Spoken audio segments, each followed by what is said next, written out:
Alright, good morning, afternoon, or evening, everyone. Today I'm going to be covering the new Tier 9 Dockyard Battleship, the Niord. It's Swedish. Um, it's Swedish, of course. It wasn't built or anything, but it's a Dockyard ship. So it'll be available in the upcoming Dockyard. There's 20 phases. It's 3,000 doubloons per phase. The starter packs are 5,000 doubloons for 2 or 12,600 doubloons for 6. You only need to buy 2 though, because 18 phases are obtainable for free. So the minimum cost to get the Niord is 5,000 doubloons. You will also get a tier 5 premium destroyer in this dockyard called the Kalmar. I'll make a video on it tomorrow. Of course, you get this for free without buying the 5,000 doubloon thing. You just get it by just playing the game, so that's kind of cool. But the Niord, you do have to pay 5,000 doubloons to get a tier 9 premium. Now, going into it, I don't know if the ship is good or not, but normally with these tier 9 battleships, dockyard ships, I normally just get them, and even I get them for free, realistically. I don't even have to pay the 5,000 doubloons because I'm a CC. I get them, but I actually never really play them. So, to be honest, it's... realistically, I don't think it's something that I can easily recommend for most people. It's just these ships I don't recommend too much. Lucian was good. Wisconsin was good.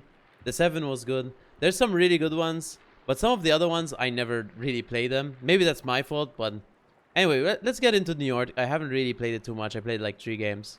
But so for the armor layout for the ship, it has 32mm nose armor, no icebreaker.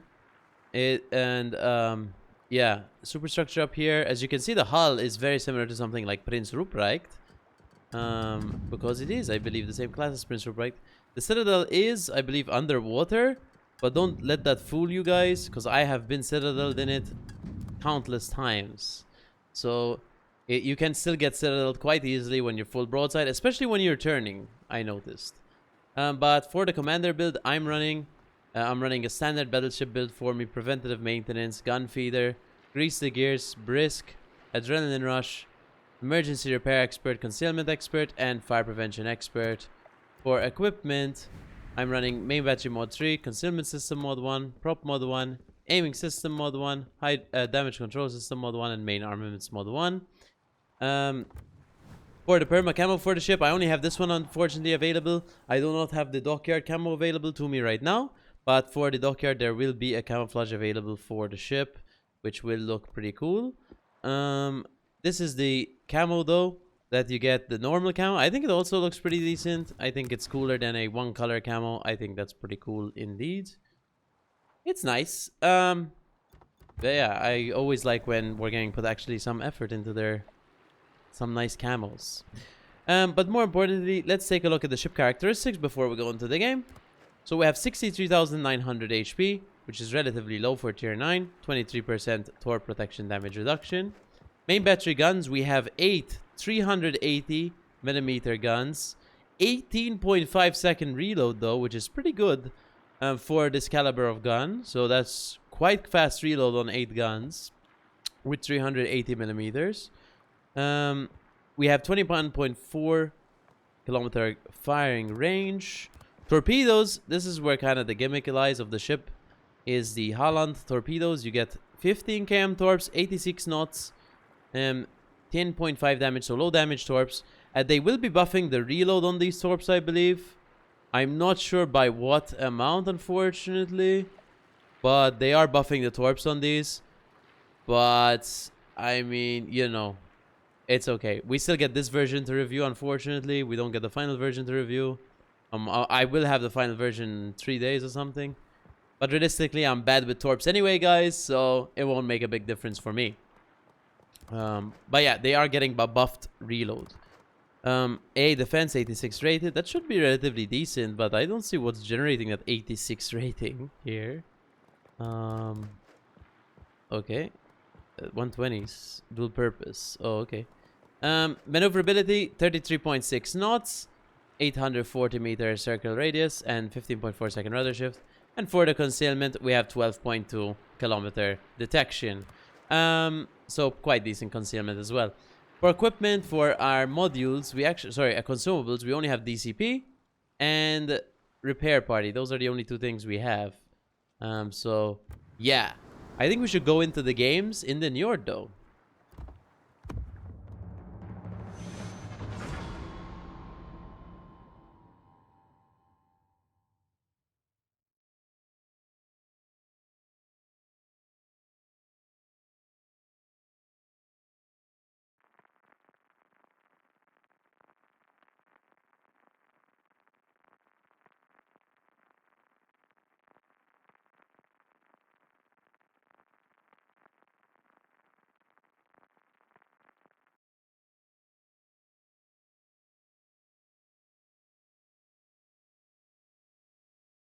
All right, so here we are in Islands of Ice, at least, in the Niord.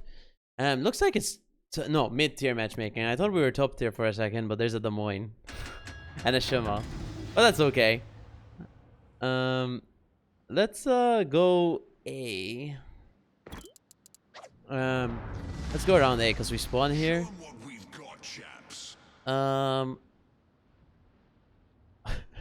I'm gonna skip the start of the game because there's really not much to say at the start of the game, especially when playing battleships. Alright, the Tirpitz has been spotted. So we're gonna start chugging away. He's actually bow in, so I wanna actually try the HE on this ship actually, especially since there's a DD actually in front of us. Let's see if we can launch some guns at him. Quick reload though, which is pretty nice to have on a battleship. 18-second reload. The rearmost turret, for those of you wondering, is 360-degree turrets. Ooh, we just 5.8k them. We hit 6 out of 8 shells. Yeah, the rearmost turret is 360 like Prince Ruprecht, because it is a Prince Ruprecht hull. But we do not have the Prince Ruprecht's insane secondary power. Something to keep in mind. So, if that's what you care about, we also don't have Hydro, unlike Prince Ruprecht. So Prince Ruprecht will get both of those things. Yeah. And torpedoes to starboard. But yeah, Prince Ruprecht is a pretty good ship overall, you know. Every time a new secondary ship comes out, I'm always like, Prince Ruprecht's pretty good. But now Los Andes is the god tier secondary ship in the game. But this isn't really a secondary ship, so not really comparable to that. The only thing comparable to Prince Ruprecht realistically is the hull itself, because you have a Prince Ruprecht hull with better armor actually. Well, it is better armor because you get 32, but I'm not sure if Prince Ruprecht has an icebreaker or not. I'm not 100% confident on that, because I don't play it enough. Let's see. Can we actually smash this Des Moines? He's kind of broadside. Whoa! One Citadel, not bad. We launched our double hull on set. So far, I think throughout the this is my 4th game in it, because I played it on stream, but this is live commentary. I'm doing it for recording the video purposes. I believe my torpedoes weren't in-capped too much, but I may be coping in that regard. Because I could have forgotten, so don't take my word on that. And they are exposed on the deck, so if they're anything like Ruprecht swords, they will break quite easily. But remember, the torp reload on the version I have is worse than it's gonna be next patch. Like I said, I don't know exactly what the torp reload is gonna be. But if any of you know, I'll pin your message in the comments. So let us know if you actually know what the torpedo reload is gonna go down to. Right now it sits at 140 seconds, so I assume it's gonna go down to at least maybe even 90 seconds. Probably not though, but I don't know. We're gonna have to see. We're up to 51k damage. We have killed the tier 10 cruiser on their team, which is pretty good. Well, I wouldn't say it's this ship's fault we killed him, because he was full broadside in his Des Moines. Unfortunately, we did not get the Katsonis killed. He's very low and he won't be able to heal because it's not arms race and he doesn't have a heal of its own. So it's gonna be okay in that regard. Cleveland just died on their team. I think we're just gonna win this game very fast. Unfortunately, maybe even too fast potentially. I'm trying out the HE here because you would think fast reloading HE with 95 mil pen, by the way, but fast reloading HE, we should set a lot of fires, but we're actually not setting any fires, even though we have 34% fire chance. That's okay. We'll switch back to AP, maybe. I want to try catch that. Oh! I think I get him here. Because I'm the first to launch ASWs. So I should be able to get him first. We'll see. Hopefully. I'm gonna spam R, so if he pings me, these torps don't kill me. Hopefully they don't kill me. I did get him. I get the second kill of the game for us, which is nice. It's not like we did much damage to that salmon, though. I want to see this Pozarski, but he is in smoke. Maybe he's gonna leave and go mid. So I'm gonna actually predict this and pre-torp the mid. But I think he's gonna be too fast and he might dodge those. Oh, and the game's gonna end. They're up to, well, they're down to 70 points in 5 minutes, by the way. So I'm gonna hold. I'm gonna hold. Here. Just wait for this the ship. Hopefully we don't win too fast. I want at least one more damage salvo before the game ends. Oh no. Oh, I thought I got torped. Is the Pozarski really gonna sit there, guys? Really though? Is he really gonna sit there? I don't know. Prince Ruprecht just died. I think he is gonna sit there, and unfortunately, that's the game. 64k damage. We're full HP. I should have pushed up here, but I don't know. I didn't. I guess it's too late now. Kind of is what it is. But this is the game I'll showcase, because that's the game we got in the Niord. But I think it performed quite okay in the circumstances we had, because we actually got, well, the damage we got was okay. But we have to remember that Des Moines did kill himself on purpose by going full broadside out of the island for some reason. So even though we're not able to, for example, get this Pozarski because he's sitting behind a rock AFK, we did get a free Des Moines. So realistically, we cannot complain. Let's tell our Lenin to go behind, maybe. So he gets pushed out. Oh, Pozarski just killed himself to torpedoes. Unfortunate. Is he gonna come out? Torpedoes. Got a shot off. Let's see. Come on. I got a kill, but unfortunately we weren't the ones to do the damage to him because the Alaska got a shot out. 71k damage. Let's take a look at the score. Alright, so we ended up doing 71,915 damage, 43 shell hits, 3 kills, and 1 citadel. Team score, we got 4th place. We played pretty bad overall, but then again, 1.3k base XP top was 1.4k base XP, so it didn't really make that much of a difference.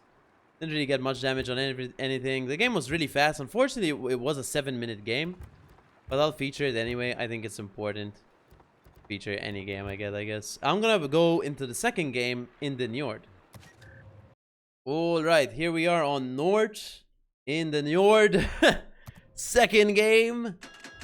We're on home map, I guess. This is home, right? Would this be home turf? Maybe?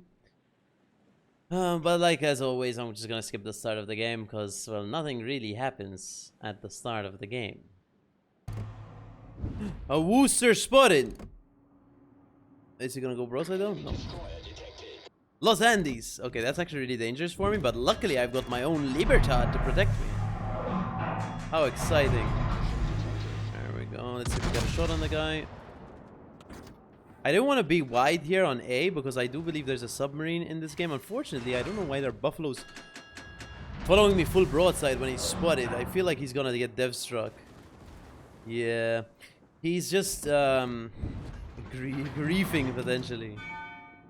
He's gonna die. Our salmon, unfortunately, who is in a division with the carrier, who actually didn't spawn on the same flank as the enemy submarine, so basically he has free range. He actually died. He actually died before their submarine did, which is pretty unfortunate.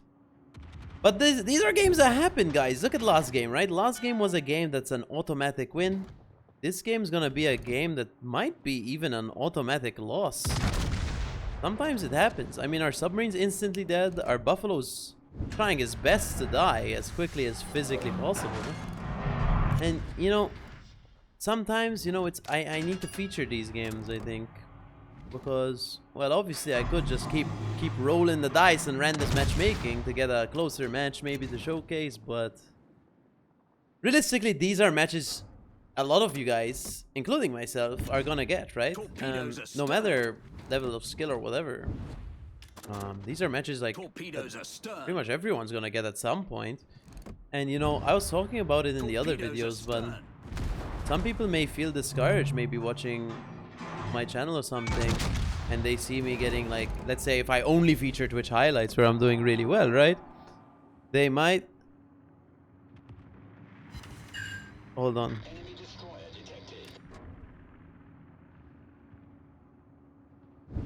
And yeah, you might get discouraged to, you know, when you're playing randoms and you just get these losses, that you'll feel worse or something. But no, I mean, you just have to understand that all of us get games like this, you know. Even good players or bad players or any players get games where either they're automatic wins or automatic losses. Submarine in sight. And sometimes I know it may feel awful. It may feel awful. But it is what it is. It happens. And, you know, I know some of you guys... I don't know where I'm going this. But, like, I know some of you guys get really mad or whatever. At the end of the day, it's just a game. Destroyed. I mean, I used to get really mad over the game a long time ago. But I just try not to... I don't really care that much anymore, personally. Like, if I lose, I lose. If I win, I win. Doesn't mean I'm playing for losses, guys, but... You know, you can't just get, like, turbo mad over, like, maybe, like, a few losses in a row. Like, I know it sucks to lose, like, 4 games in a row or something. Torpedoes And astern. maybe it feels like you have no control over the matches, but it's 12v12 random battles. These are random people you're playing with, and it's a random skill level assigned to you, your team. And sometimes the enemy team is gonna get a higher skill level, sometimes your team is gonna get a higher skill level, and that's all okay, you know. Just don't let it ruin your real life, man. I think that's where it becomes a problem, right? When you let emotions dictate your life, especially over a video game. I think that's just be careful out there, man. You know, it's not a good thing. But yeah, games, I mean, games in general, you know, sometimes they're gonna be awful, sometimes they're gonna be really good. It's randoms, right? It's random matchmaking. It is what it is. Am I gonna get 2 torpedoes? Nope. Unfortunate. Let's actually go towards B here, maybe, potentially, and see what we could do.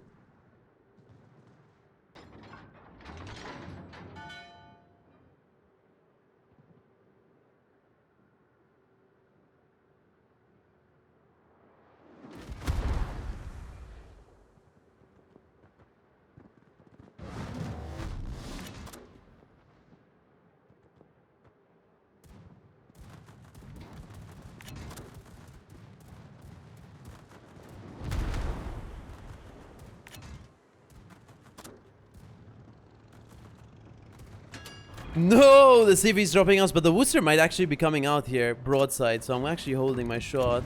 Well, I have nothing else to shoot. I wonder if he is actually gonna come out, though. Maybe. It's gonna be dependent if our CV is gonna spot that. Probably not, though, because it is a Worcester. I don't see why he would ever go spot a Worcester. He'd lose all his planes. He's losing all his planes to a Petro instead, though, which is a bit unfortunate. But that's okay. I don't know if I want... Oh, no, there's an island in the way.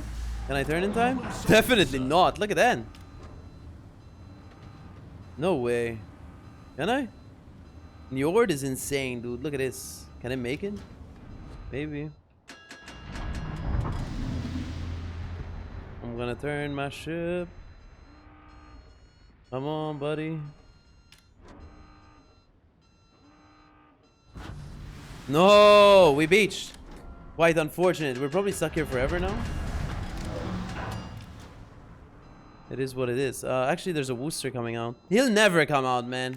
I know it. He'll just sit on that rock, which is probably the smart decision to do.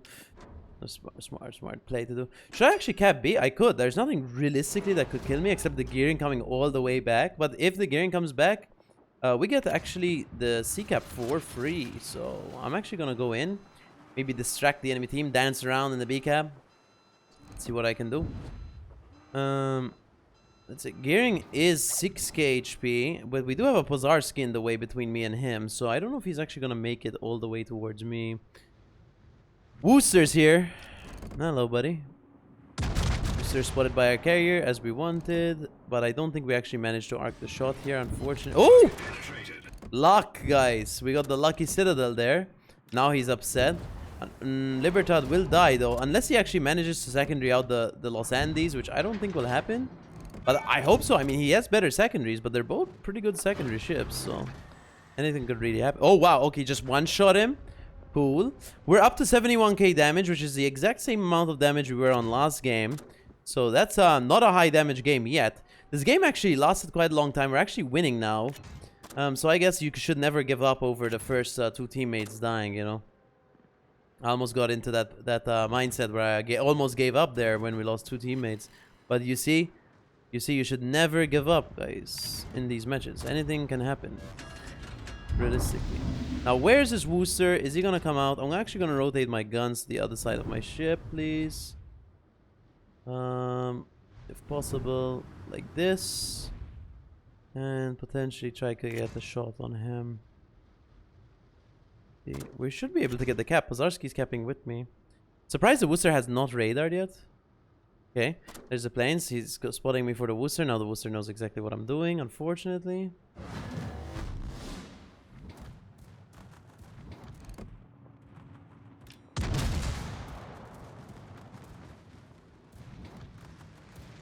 I will get Citadel by Petro if I go full broadside to it, I think. Oh no, he's going for Pozarski. Maybe we can game return. No! My Pozarski died, but at least we got the B cap. We're also gonna get the C cap, it seems like. Oh my, 11,000 damage. Wee bit unfortunate. We might have to just HE the Petro, to be honest. I can't really do much this game because we have Island Wooster and Petro Pavlovsk.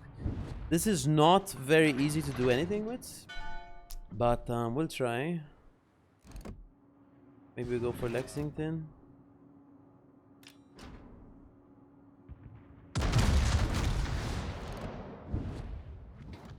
Oh, Bungo shot me. Okay. Let's try to survive if possible. Now we do have 86 rated AA, I think, so our AA should be on paper really good, correct? But we just shot down our first plane there. Second. Two planes. That's not bad. I mean, we're total at 11 plane kills, which is pretty good, I guess. I don't know. It depends how many times he's dropped me, right? If he's dropped me 50 times, then it's not good. But if he's dropped me once, then it's pretty good. Okay, we got 3 more plane kills there, so we're up to 14.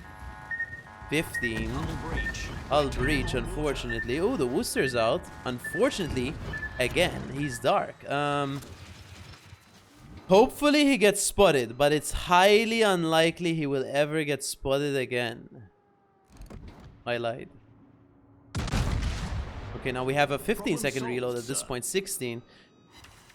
So we should be able to get shots out pretty fast on this guy. So we should be able to kill him. If we get a lucky Citadel, we'll kill him. If we get overpens, he might just kill us. Unfortunately, I missed my torps again. There's a lot of unfortunates going on, it seems like.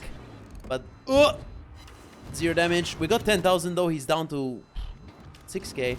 The fast reload is really nice on this ship, I have to say. Fast reload is very nice to use.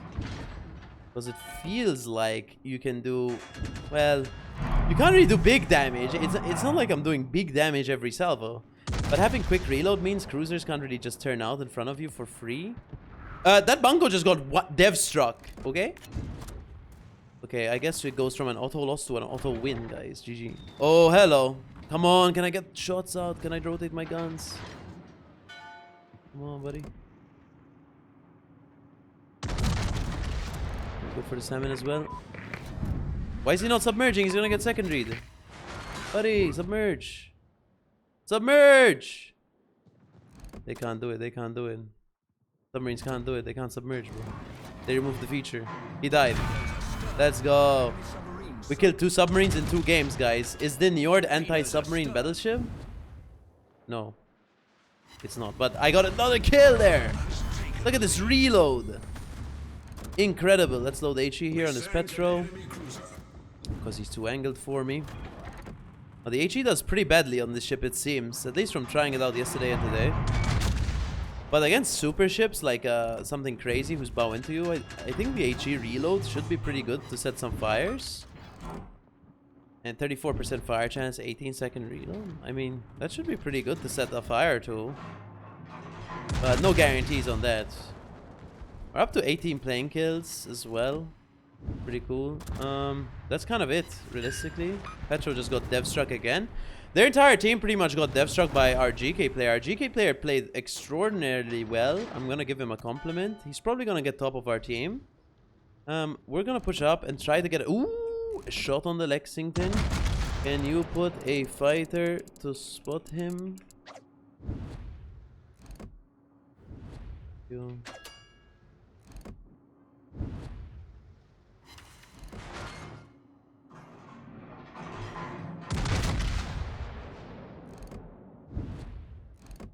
Oh, he's going forward, unfortunately, so we're not really gonna get too many shots on him. Plus, our CV actually did not lay a fighter. He may have run out of fighters, potentially, to spot. Or he just forgot. Oh, our special captain gives us better AA. 10% continuous AA buff now. Because we shot down so many planes. I guess that's cool. I am using the special European captain. But as you can see, I have no torpedoes these 2 games.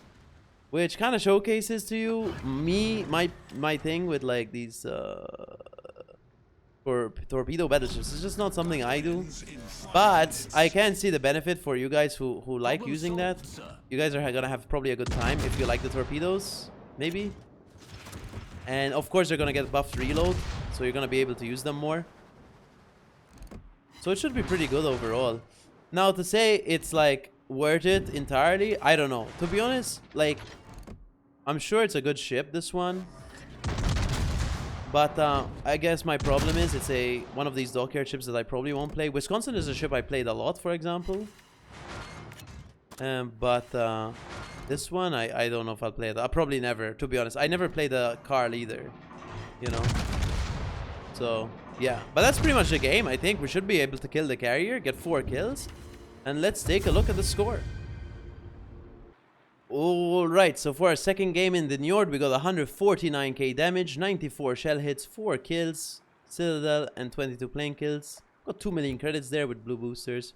We got top of the team, actually, surprisingly. We got 2.6k base XP. I'm surprised we actually scored above the GK. He had a lot of achievements, but I guess we don't have achievements enabled because it's a test ship. But I don't really think we got a lot of achievements regardless. We did get 53k on the Wooster, 30k on the CV, 16k on the FDG, 4k on the Salmon, and some damages on everything else. I'm surprised we got such high base XP though. Still, most of our damage came from AP. And here's our credits and XP. As you can see, this is with blue boosters on the credits and free XP and commander XP. For our commander build, once again, I'm running a standard battleship build for me. Preventative maintenance, gun feeder, grease the gears, brisk, adrenaline rush, concealment expert, fire prevention expert, and emergency repair expert. For equipment, I'm running main battery mod 3, concealment system mod 1, prop mod 1, aiming system mod 1, damage control system mod 1, and main armaments mod 1. In terms of is the ship really worth it for 5,000 doubloons? Like I said, guys, if it was me, I would get it just to have every ship in the game. But for most of you guys who don't really care, I don't think so, man. I don't think you should pretty much get every single Dockyard ship. I mean, okay, it's all right. It has a good reload. I think it can be fun if you like the torpedo style. But unfortunately, I can barely use the torps most of the time. You could use the guns with quick reload. Like I said, this is what I'm running right now. In terms of, is it worth 5,000 doubloons? I mean, I guess if you want a tier 9 battleship for 5,000 doubloons, maybe. But it really is up to, dependent on you. And it depends on if you really want this battleship, like, just to have a battleship. Like, there's other battleships you can play at tier 9, which are also really good and available for free. You know, okay, maybe not in the same play style, but there's a lot. I don't know. It's not something I can recommend to people because at the end of the day, it's like, okay, it might be alright as a ship. But it's like, would I play it? No, I probably will never play it again after this video, likely. So that's kind of my thing. That doesn't mean it's a bad ship. It's just like, it's not one of those ships that I'm interested in playing that much. But yeah, that's pretty much it. I hope you enjoyed the Niord video, guys. And if you did, please leave a like and a comment, guys. I would greatly appreciate it. Let me know what you think about the ship, if you're getting it or not. And I hope you've enjoyed all the content I've been posting this week. I greatly appreciate it. Thank you so much. I'll see you in the next video. Big fan.